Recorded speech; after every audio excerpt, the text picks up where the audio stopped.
Chers amis, bonjour. Nous sommes aujourd'hui le jeudi 20 août. Ça tombe bien parce qu'on est dans la 20e semaine du temps ordinaire et nous fêtons les Bernards.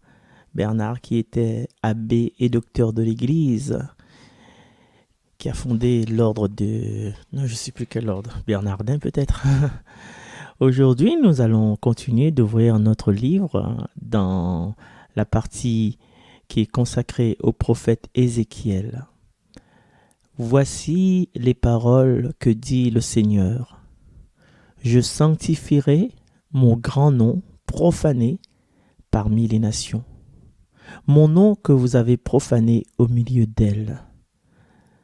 Alors les nations sauront que je suis le Seigneur, oracle du Seigneur, quand par vous je manifesterai ma sainteté à leurs yeux.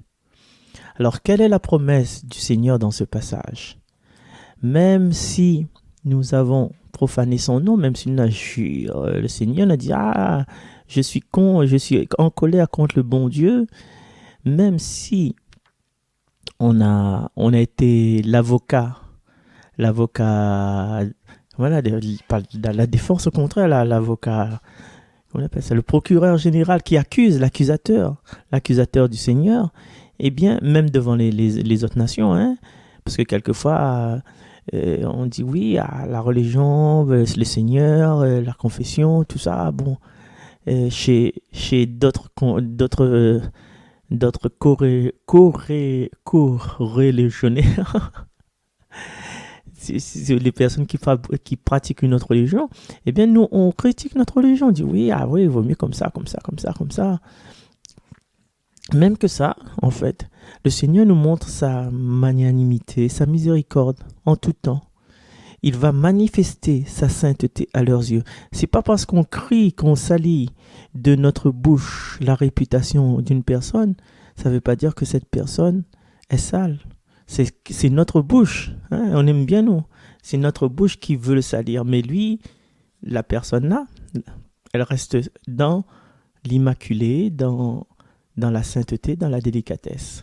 Le Seigneur reprend la lecture. Je vous prendrai du milieu des nations, je vous rassemblerai de tous les pays, je vous conduirai dans votre terre. Je répandrai sur vous une eau pure et vous serez purifiés de toutes vos souillures, de toutes vos idoles. Ce que le Seigneur nous précise en filigrane, c'est que il y aura une fraternité. Il va rassembler le peuple de tous les pays dans une seule fraternité, avec un seul élément commun, en fait. Voilà.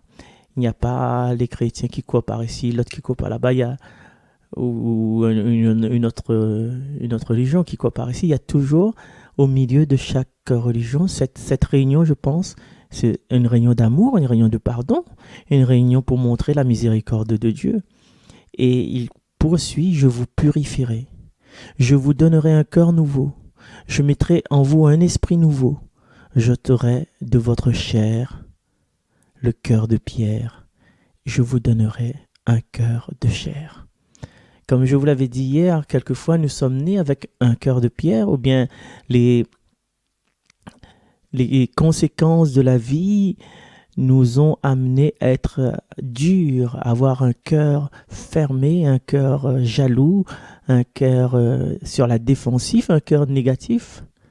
Eh bien, même si on tombe dans cette déprime, on dit je suis le pire de ce monde, je suis une pièce rapportée, je n'ai pas ma place ici. Même si nous pensons comme ça, eh bien, le Seigneur vient à notre secours. Le Seigneur vient à notre secours. Et comme je dis toujours, le Seigneur nous accueille. Le Seigneur nous accueille dans sa maison. Quelle que soit notre origine, quelle que soit, même si nous portons des habits de clochard, et c'est écrit dans Matthieu chapitre 22, là, dans le passage d'aujourd'hui, dans l'évangile d'aujourd'hui, ben, le Seigneur, il accueille tout le monde. Il change le cœur de tout le monde, et à nous, justement, à nous de nous laisser réconciliés par le Seigneur. À nous de nous laisser transformer, à nous de nous laisser pénétrer par l'Esprit, à nous d'ouvrir notre cœur, parce que le Seigneur, on sait, il va faire du bien pour nous, parce que il nous a créés, il connaît nos faiblesses. Quelquefois, on se cache devant le Seigneur. On se cache, on garde le silence, on croit qu'il ignore, mais non. Il nous regarde, il sourit. Comment un père, un créateur, il ne connaît pas les défauts de ses enfants. Et c'est pour ça, il a le sourire. Et puis quand nous revenons vers lui, il est trop content, quoi. Donc revenez au Seigneur, comme dit les paroles des Écritures. Je ferai que vous marchiez selon mes lois, que vous gardiez mes préceptes et leur soyez fidèles. Alors les lois et les préceptes du Seigneur, ce sont des genres de barrières, mais ces barrières ne nous empêchent pas de sauter dans le précipice, mais ces barrières nous guident. Ce sont des flèches directionnelles qui nous disent là où il faut aller. Mais ça, en fait, nous l'avons déjà dans notre cœur, puisque nous sommes créés à l'image de Dieu. Nous savons déjà ce qui est bon, ce qui est pas bon, ce qui est moins bon. Nous connaissons aussi le poids du pardon, pardonner à l'autre. Parce que si on ne pardonne pas à l'autre, eh bien, même si on reproche l'autre d'avoir fait quelques bêtises, d'avoir commis tel acte culpabilisant, nous oublions que nous aussi, peut-être qu'un jour, on sera amené à faire cet acte-là. Et si on ne pardonne pas à l'autre, comment voudras-tu que l'autre te pardonne un jour? Le Seigneur continue dans la voix d'Ézéchiel. Vous habiterez le pays que j'ai donné à vos pères. Vous serez mon peuple, et moi, je serai votre Dieu. Si on transpose cette parole individuellement pour chacun de nous, le Seigneur nous dira, tu seras mon fils, et je serai ton père. Alors, est-ce que nous sommes vraiment aujourd'hui dignes d'être filles ou fils de Dieu le Père? Mais lui, il est prêt, hein? Lui, franchement, comme il dit, Yassoma vu Ali, la boutique, lui, il est prêt. Mais nous, est-ce que nous sommes prêts? Est-ce que nous sommes prêts à abandonner nos vieilles habitudes qui quelquefois ternissent sa parole, ternissent le dessein qu'il a pour nous? Quelquefois, nous refusons de le suivre, nous fermons nos oreilles à l'entendre, nous fermons nos yeux quand il passe. Quand il nous tend la main, nous refusons de prendre sa main. Mais en fait, le Seigneur aujourd'hui n'est pas dans les choses extraordinaires. Aujourd'hui, il n'y a pas d'Ézéchiel qui parle, il n'y a pas de Moïse qui parle face à face avec le Seigneur. Le Seigneur, il est dans chacun de nous. Et quelquefois, un petit enfant nous prend la main, ou bien nous regarde et nous dit, par exemple, un exemple, c'est un marmaillien, « T'es madame, votre robe est jolie. » « Ah, fais-moi de bouche donc. Ah, non, dis pas n'importe quoi. Oh, faux. » Tu vois, c'est peut-être le Seigneur qui nous parle. Et nous, on répond comme ça au Seigneur.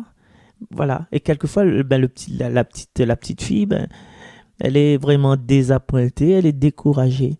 Alors, aujourd'hui, ce qu'on peut faire en cette fête de Saint-Bernard, c'est de mettre Dieu dans chacune de nos paroles, dans chacun de nos gestes, dans chacun de nos regards, et nous aussi d'accueillir les bons gestes des autres, les compliments des autres, comme si c'est le Seigneur qui nous parle. Mais s'il dit mauvaise affaire sur les autres là, non, accepte pas. Mais qu'il dit des bonnes choses, c'est de prendre, de serrer, comme dit l'Évangile, serrer la parole contre votre cœur. Allez, Mila Sazot, nous retrouve demain. Bye bye.